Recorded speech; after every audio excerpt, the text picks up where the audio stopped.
কোরবানি দেওয়ার ক্ষেত্রে বিশেষ করে যখন ভাই ব্রাদাররা মিলে কোরবানি দেন তখন এরকম পরিস্থিতি তৈরি হয়। একটা গরুর দাম ধরেন 70,000 টাকা, তো এক ভাই তার উপার্জন অনেক কম, সেজন্য সে 5,000 টাকা দিচ্ছে, আর বাকি টাকা যেটা আছে সেটা হয়তো বাকি ভাইরা দিচ্ছে।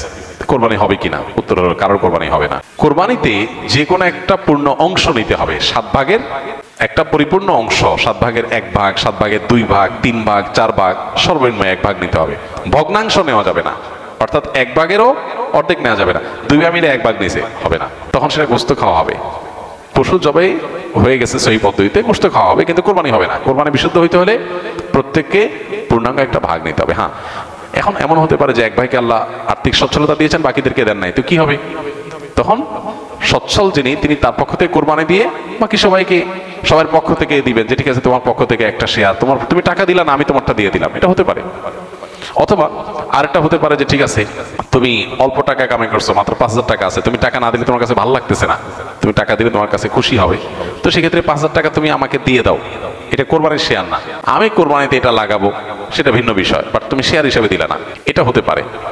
প্রবাসীরা অনেকে একটা কাজ করে, বিশেষ করে মিডল ইস্টে যারা থাকে, অনেক প্রবাসীরা কোরবানি ঈদের দিন নিজেরা একটা ছাগল জবাই করে, তো রুমে 5 জন থাকে, এখন 5 জন মিলে একটা ছাগল জবাই করলে ওই ছাগলের টাকা তারা ভাগ করে।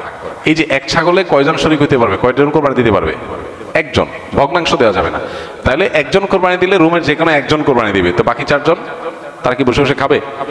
গোশত তো সবাই খাবে, তো এই জন্য তারা 5 জন মিলে ভাগ করে টাকা দেয়। এখানে কারোরই আসলে কোরবানি হবে না, জবাই করা হবে, পশুর গোশত খাওয়া হালাল হবে, কিন্তু কোরবানি হবে না।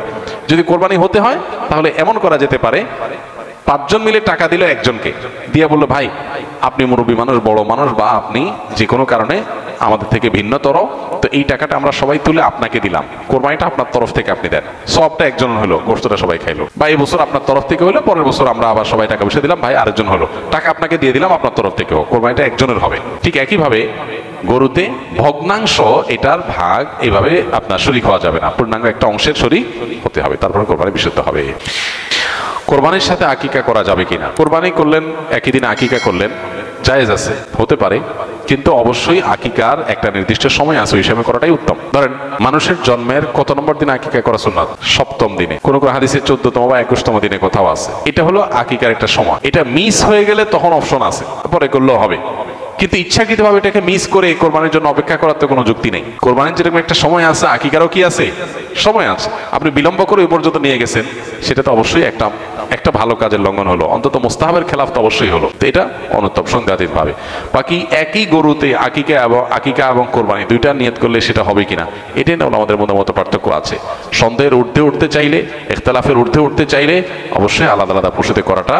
বর্তমান জামানায় ইসলামিক গজলের মধ্যে বিভিন্ন থাম্বনেল ইউজ করা হয়, যা অনেকটা গান বাদ্যযন্ত্রের মতো, এই ধরনের গজল শোনা বা অনলাইনে রিলিজ দেওয়া জায়েজ হবে কিনা? থাম্বনেল যেটা, এটা তো একটা পিকচার, এখানে বাদ্যযন্ত্রের ছবি দিলেই ওইটা শোনা হারাম হয়ে যাবে না। যদি ইসলামী গজল বা গানের কথাগুলোর ব্যাকগ্রাউন্ড সাউন্ডের মধ্যে যদি কোনো মিউজিক থাকে, মিউজিক বাজে সূক্ষ্মভাবে, তাহলে সেটা শোনা না জায়েজ, গুনাহ, শোনা যাবে না।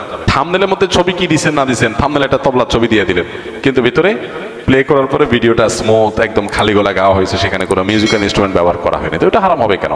মিউজিক শোনা হারাম, মিউজিকের ছবি দেখা কি না দেখলে হারাম হবে না। বিধায় আপনার থাম্বনেলের ছবি কি আছে না আছে এটার জন্য ভিডিও হারাম হবে না। তবে হ্যাঁ, আজকাল অনেক আপনার গজল, ইসলামী সঙ্গীত বের হয়েছে যেগুলোতে সূক্ষ্মভাবে মিউজিক আছে, আপনি একটু মনোযোগ দিয়ে শুনলে বোঝা যায় যে মিউজিক ব্যবহার করা হয়েছে, সেগুলো শোনা হারাম। এগুলো আপনার খুবই সূক্ষ্মভাবে মানুষকে হারামের দিকে নিয়ে যায়। আমরা হয়তো ইসলামের কথা শুনে, আল্লাহর কথা শুনে, কোরআন হাদিসের কথা শুনে, ভালো কথা শুনে আমরা এগুলোকে শুনি, কিন্তু নিজের অজান্তে আমি হারামে লিপ্ত হয়ে যাচ্ছি। এগুলোকে আমাদের সতর্ক থাকতে হবে। ফ্রেশ খালি গলা গাওয়া হয়েছে এবং সেখানে মিউজিকের কোনো ইনস্ট্রুমেন্টের ব্যবহার করা হয় নাই, শুধু সেগুলো আপনি শুনতে পারবেন। আল্লাহ আমাদেরকে আমাদের তৌফিক দান করুন।